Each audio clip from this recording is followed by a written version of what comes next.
ঢাক, ঢোল, সানাই, বরযাত্রী, গায়ে হলুদ, কন্যা সম্প্রদান সব মিলিয়ে একেবারে পূর্ণাঙ্গ বিয়ের আয়োজন। তবে এই বিয়ের বরকনে মানুষ নয়, একটি বট আর একটি পাকুড় গাছ। একটি আঙ্গিনায় দীর্ঘদিন ধরে পাশাপাশি বেড়ে উঠেছিল বট ও পাকুড় গাছ দুটি। সনাতন ধর্মে প্রচলিত বিশ্বাস অনুযায়ী বট ও পাকুড় পাশাপাশি থাকলে তাদের বিয়ে দেওয়ার রীতি রয়েছে। বিয়ের আয়োজনে ছিল নানা আনুষ্ঠানিকতা ও সাজসজ্জা। পাকুড় গাছকে ধুতি ও পাঞ্জাবি পরিয়ে বরের সাজে সাজানো হয়, অন্যদিকে বট গাছকে শাড়ি পরিয়ে কনের বেশ দেওয়া হয়। গাছ দুটির চারপাশে ইট ও টাইলস দিয়ে বাঁধানো হয়, কলা গাছ দিয়ে সাজানো হয় ছাদনাতলা, উপরে টানানো হয় শামিয়ানা। আমরা এইভাবে কোনোদিন এই বট পাইকারের গাছের বিয়ে দেখি নাই, এইটাই প্রথম আমার দেখা। বট পাইকারের কি প্রত্যেক পুজে পুজে আমার লাগে আর কি, পাতাও লাগে, ডালও লাগে অনেক সময়, যার ধরুন আর কি এইটা আর কি করিয়ে আমরা বিয়ে।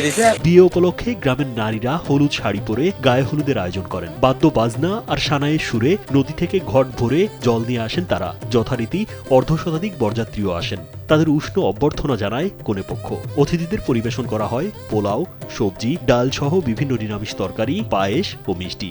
এখন ওই প্রথায় এখন ওই বটপাইগরের বিয়েটা দিছে, দশের খাওয়া দিছে, দশের সুন্দরভাবে খাওয়া দাওয়ার আয়োজনটাও করছে, খাওয়া দাওয়া ভালো দিছে। গাছের যে বিয়ে দেওয়া হয়েছে এই গাছ কোনোদিনও কাটা হবে না, যুগ যুগ ধরে গাছ থাকি যাবে। আমার পর আমরা আসবে তামাকও বলি দেওয়া হবে যেন গাছটা কাটা হয় না, এইভাবে যেন যুগ যুগ ধরে গাছটা থাকে। সন্ধ্যার কিছু পরে ছাদনাতলায় মন্ত্রপাঠের মধ্য দিয়ে বিয়ের আনুষ্ঠানিকতা সম্পন্ন করেন পুরোহিত কমলচন্দ্র চক্রবর্তী। এ সময় গ্রামের গৌতম কুমার কনেরূপী পাকুড় গাছের বাবা হয়ে কন্যা সম্প্রদান করেন, আর বররূপ বট গাছের বাবার দায়িত্ব পালন করেন বাড়ির মালিক কিরিতকান্তি রায়। এ দায়িত্ব পালন করতে পেরে তারা দুজনেই আনন্দিত। তাদের ভাষায় এই বিয়ের মধ্য দিয়ে দুই পরিবারের মধ্যে আত্মীয়তার বন্ধনও তৈরি হয়েছে।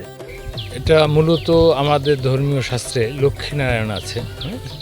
বট পাকুড়ের তো মূলত বিবাহ নয়, মূলত বিবাহ হচ্ছে লক্ষ্মীনারায়ণের।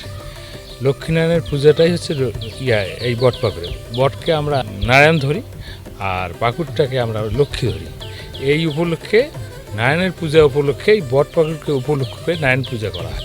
একটা মানুষের হিন্দু ধর্মীয় মতে মানুষের যেভাবে বিবাহ হয় ঠিক সেই রকম সমস্ত নিয়মকানুন মানতে হয়। আমি 300 জনের লোকের আয়োজন করছি, কিন্তু লোক হচ্ছেও বেশি। যে এই বৃক্ষটা পূজা করলে এই বৃক্ষের যতগুলো পাতা থাকে এবং পুষ্প থাকে তত বৎস অবধি সেই ব্যক্তি স্বর্গে কি সুখ ভোগ করে।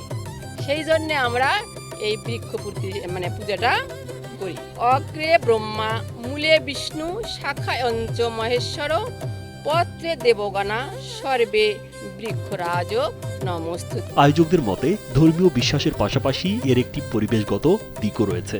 বর্তমানে অনেক জায়গায় পুরনো গাছ কেটে ফেলা হচ্ছে, তাই বট পাকুড়ের প্রতীকী এই বিয়ে দিয়ে মানুষ গাছগুলো সংরক্ষণে আগ্রহী হয় এবং সেগুলো দীর্ঘদিন টিকে থাকে। আমাদের বট পাকুড়ে এটাই প্রথম বিয়ে, আর পরিবেশকে সংরক্ষণ এবং বৃক্ষটাকে যাতে ভালোভাবে রাখা হয় এটা আর আমাদের সনাতন ধর্মের একটা বিজ্ঞান ভিত্তিক দিক আছে। যেহেতু আমরা অক্সিজেনটা পাই, এই গাছগুলো যেন চিরতরে বিলীন হয়ে যাচ্ছে সেই গাছগুলোকে আবার রেখে দেওয়ার জন্য। কুড়িগ্রামের রাজারহাট উপজেলার নাজিম খান ইউনিয়নের সোনালুর কুঠি গ্রামে কিরিতিকান্তি রায়ের বাড়িতে আচার অনুষ্ঠান মেনে গেল সোমবার ধুমধাম করে সম্পন্ন হয় এই ব্যতিক্রমী বিয়ে। রাজীব বিশ্বাস, কালবেলা।